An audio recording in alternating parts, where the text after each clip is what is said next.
everyone, this is Dr. Ashley Hyatt. I'm a psychologist in supervised practice at the Waterloo CBT Clinic, and today I'm going to go over some simple tips with you to help change your behaviors to help you reduce your stress during the COVID-19 pandemic. So what happens when we're stressed? Basically, what happens when we are stressed, it's actually kicking in a response system that happens in our body, and it's called the fight or flight system. This is a physiological reaction, and it's actually designed to help keep us alive and help us survive during a life-threatening situation. So, for example, if I come across a bear on a hike, this fight or flight system is going to kick in. So I can either scan around and try to find a rock or a stick so I can fight back and defend myself against the bear so I hopefully survive, or so that I can scan around and look for a pathway that I can run down so I can escape and hopefully survive and run faster than a bear. Now, the fight or flight system is an automatic system. This means we have no control over when and where and how it gets triggered. And it happens in our bodies so that we actually are better able to respond to these life-threatening events. The trouble is that our bodies don't recognize necessarily the difference between a stressful situation and a life-threatening situation. It kicks in the fight or flight system just the same. So when our bodies are kicking into fight or flight, some changes happen. A lot of people will notice that there are changes in their heart rate. It starts to beat faster, and we might breathe a bit more quickly. We might notice some muscle tension. We might notice some butterflies or upset stomachs. We might feel hot or even get sweaty. And these are all kinds of things that happen because our bodies are preparing us for flight or flight. You might be wondering, how does this connect to fight or flight? So first of all, our hearts increase their beating capacity so that they can pump blood more quickly and easily into those fast twitch muscles so that we can fight or run away. We get upset stomachs because if we're coming down and face to face with a bear, it doesn't matter what we had for lunch. Our bodies want to actually lighten the load so we're more nimble, and that way we're better able to defend ourselves or flee. In terms of our muscle tension, that is, again, it's going to those fast twitch muscles. It's helping us actually get ready to run away or fight back. So we're more agile and better able to defend ourselves or run away. And in terms of getting hot or sweaty, it helps us so we're slippery. So if something tries to grab onto us, it's easier for us to escape or get away. So you may have noticed some of these physiological reactions taking place in yourself, right? And it makes sense. We're all stressed out. We're stuck at home. We can't see our family and friends in person. Hugs have become a form of weaponry. We can't even, get just into the grocery store. We all have to line up now. So there's a lot of stressors going on, and our body is responding to that by kicking in the fight or flight system. Luckily, there are things that we can do to turn off the fight or flight system. It actually has an opposite system, a relaxation system, and we can manually bring this online. One of the easiest ways to do this is actually by breathing. This is one of the things that I like to teach people because often we breathe automatically. When we breathe automatically, we tend to breathe really shallowly. And it's okay that we breathe automatically. This is important. We don't want to have to think about it. That would be really draining and taxing, and we probably wouldn't sleep very well if we had to consciously tell ourselves to breathe all the time. But when we want to activate the calming system through our breathing, we need to adjust it. So we need to take really deep breaths and breathe into our diaphragm. Our diaphragm is actually a system that sits in our belly.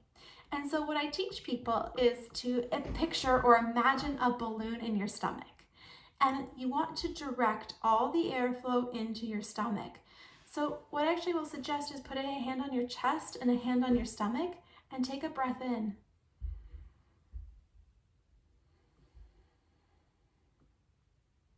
And you want to notice where you feel the differences. If you feel it mostly in your chest, you're not breathing with your diaphragm. So practice this. Practice breathing in and think of it like having a straw and directing all the air to that belly and get it nice and deep.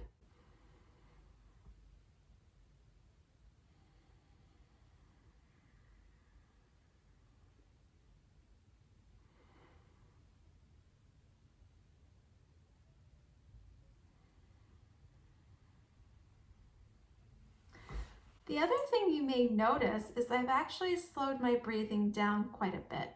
This is another really important thing to turn off that fight or flight system. Again, if part of fight or flight is fast heart rate, fast breathing, we need to counter that by doing the opposite. And so if we're actually doing really deep breathing, we should only be taking between 4 to 6 breaths over the course of a minute. And so this is what we really want to do. So we want to practice this by slowing it down. Inhale, pause, then exhale, pause, and then start again. And that's a great way that we can start to kick in that calming system.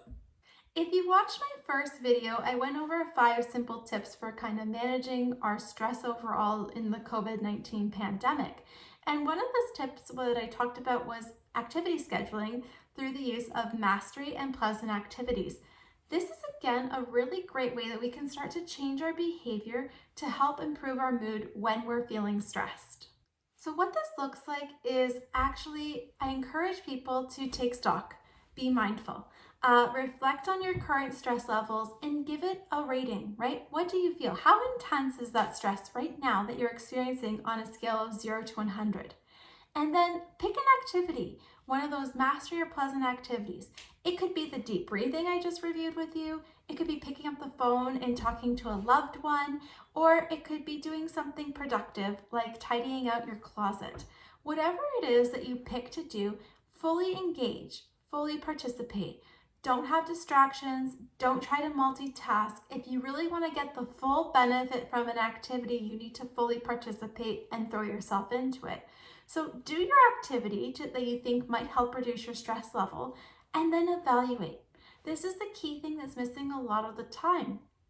Often we go about, we pick an activity, we do it, and then we don't really take stock of how impactful was that activity for me. So a really big important part of this is after you finish the activity to actually step back and say, okay, how did that go? How would I rate my overall stress level right now on a scale of 0 to 100? Has it come down at all? Did anything surprise me? Did this change my stress level at all? How can I actually use this information next time I feel stressed? And remember, if we change our behavior, we can actually change our mood. Oftentimes people think, oh, when I'm feeling better, I'll do that. But what we know is that our actions and our behaviors are actually better at changing our mood than waiting. If we wait for our stress levels to drop on their own naturally, we're going to be waiting a really long time.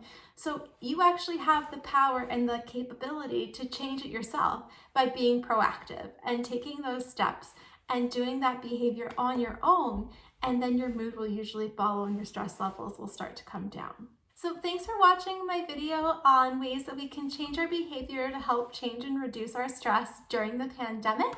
I hope that this gave you an opportunity to think about your own behaviors and gave you some helpful tips that you can do on your own to start better managing your stress by changing your behavior. Also, if you're interested, please check out my other 2 videos in this series. This is part 3 of a 3-part video series. The first video goes over some general tips for managing your stress during the pandemic, and the other one goes over and looks at how our thoughts influence our stress levels. Thank you so much for watching.